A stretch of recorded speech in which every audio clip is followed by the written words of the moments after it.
ఇప్పుడు వీడియోలో చూస్తున్నది వార్మప్ ఎక్సర్సైజ్ చేస్తున్నది మా పెద్ద మేనత్త అండి. మా నాన్నకు ఇద్దరు చెల్లెళ్ళు, ఒక తమ్ముడు. కాబట్టి పెద్ద చెల్లెలు, మా నాన్నగారికి పెద్ద చెల్లెలు. అయితే నేను ఎప్పుడో ఈ వార్మప్ ఎక్సర్సైజు తర్వాత కొన్ని యోగాసనాలు మా ఇంటికి వచ్చినప్పుడు చూపించడం జరిగింది. అంటే మా ఊరు నుంచి ఒక 6 కిలోమీటర్ల దూరంలో ఉంటుంది. ఎప్పుడో వచ్చినప్పుడు చూపించడం జరిగింది ఒక 8 సంవత్సరాల క్రితము. అవి చక్కగా గుర్తుంచుకొని ప్రతిరోజు ఈ విధంగా ప్రాక్టీస్ చేస్తుంది. కాబట్టి పొద్దున లేచి ఈ ప్రాక్టీస్ చేయంగా నాకు ఎందుకో ఇలా వీడియో తీయాలనిపించింది. అది మీకు చూపిస్తున్నాను చూడండి. 67 సంవత్సరాల వయసు, 67 సంవత్సరాల వయసులో ఎంచక్క పొద్దున్న లేచి ఇలా సూక్ష్మ వ్యాయామాలు, కొన్ని యోగాసనాలు, తర్వాత మెడిటేషన్, ఒక గంట మెడిటేషన్ చేసుకుంటుందండి. ప్రొద్దున 4 గంటలకు లేస్తుంది ఉదయం. ఓకే, రాత్రి 8 గంటలకు పడుకుంటుంది. 4 గంటలకు లేచి ప్రొద్దున్నే కొంచెం మంచినీళ్ళు తాగి ఇలా యోగాసనాలు ప్రాక్టీస్ చేస్తూ ఉంటుందండి. ఒకసారి చూడండి, ఎంచక్క పద్మాసనం వేసింది చూడండి. పద్మాసనం ఇప్పుడు వేయడం మనకు చాలా కష్టం, కానీ కాళ్ళని చూడండి ఎంత ఈజీగా పద్మాసనం వేసిందో. తర్వాత షోల్డర్ వార్మప్, షోల్డర్ రొటేషన్ చేస్తూ ఉంది, clock wise, anti clock wise. Okay, తనకు తోచింది ఈ విధంగా. నేను ఎప్పుడో ఒకసారి చెప్పాను, కానీ గుర్తుంచుకొని ప్రతిరోజు ప్రాక్టీస్ చేస్తూ ఉంది. అంటే చాలా వరకు మనము అశ్రద్ధ చేస్తూ ఉంటాం. కాబట్టి వయసు పెరుగుతున్న కొద్దీ బాడీ మూమెంట్ అనేది చాలా ఇంపార్టెంట్. కాబట్టి 50 సంవత్సరాలు దాటిందా బాడీ స్టిఫ్నెస్ అయిపోతాయి, జాయింట్స్ అన్నీ బిగిసిపోతాయి, కండాల కదలిక తగ్గిపోతూ ఉంటుంది.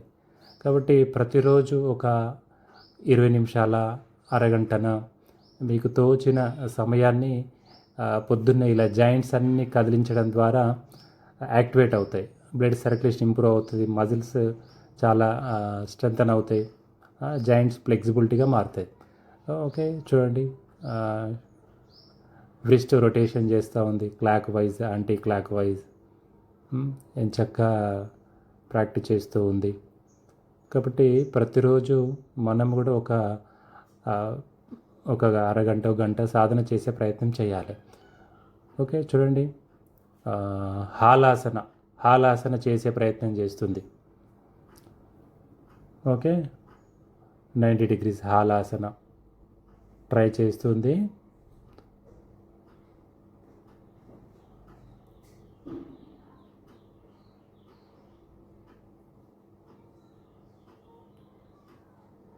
ఓ వెరీ గుడ్, చాలా చాలా బాగా చేస్తుంటావు.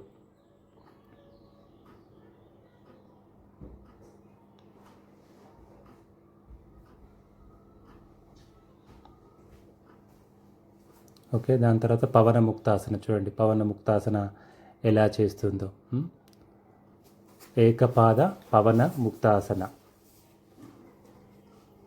మళ్ళీ ఎడమ కాలు తీసుకో, లెఫ్ట్, రైట్,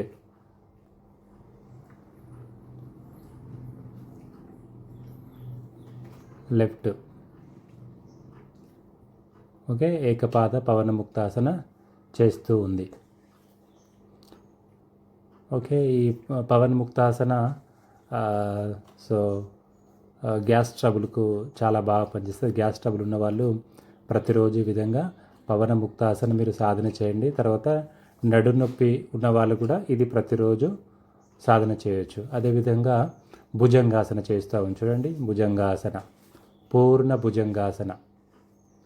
ఓకే, 67 సంవత్సరాల వయసులో ఎంచక్క స్పైన్ చూడండి ఎంత ఫ్లెక్సిబిలిటీగా ఉందో, పూర్తిగా ఎంత పైకి లేస్తుంది. పూర్ణ భుజంగాసన ఎంత బాగా చేస్తుందో చూడండి.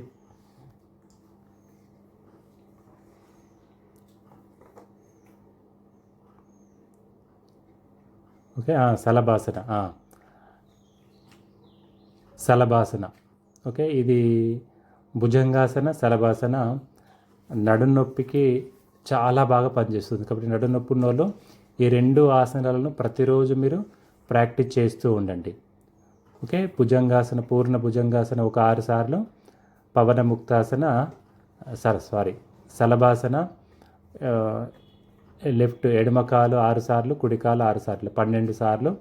ఈ విధంగా మీరు ఈ 2 ఆసనాలను సాధన చేస్తూ ఉండండి. అదేవిధంగా ధనురాసన చేసే ప్రయత్నం చేస్తూ చూడండి. ఇంత వయసులో ఆ కాళ్ళను చూడండి, ఎంత మోకాలు నొప్పులు లేవు, మోకాళ్ళు ఎంత చక్కగా ఫోల్డ్ అయినాయి చూడండి. ధనురాసన చేసే ప్రయత్నం చేస్తూ ఉంది. ఓకే, తర్వాత వజ్రాసన చూడండి. రెండు కాళ్ళని నేను చక్కగా ముడుచుకున్నది. ఇప్పుడు పిల్లలకైతే వజ్రాసన చేరే కింద కూర్చుండే కష్టం, ఎందుకంటే అన్నీ టేబుల్ చదువులే కదా. కాబట్టి టేబుల్ మీద కూర్చుండి తినేటప్పుడు కూడా టేబుల్ మీద కూర్చుంటున్నారు. కాబట్టి చెక్కలు ముక్కలు పెట్టుకునే పరిస్థితి లేదు అసలు పీట. కాబట్టి వజ్రాసనం ఏమొస్తుంది, ఇప్పటి పిల్లలకు రాదు. 67 సంవత్సరాల వయసులో ఎంచక్కా వజ్రాసనం వేస్తుంది. తర్వాత పశ్చిమోత్తాసన చూడండి. రెండు చేతులతో 2 కాళ్ళను అందుకునే ప్రయత్నం చేస్తూ ఉంది. పశ్చిమోత్తాసన.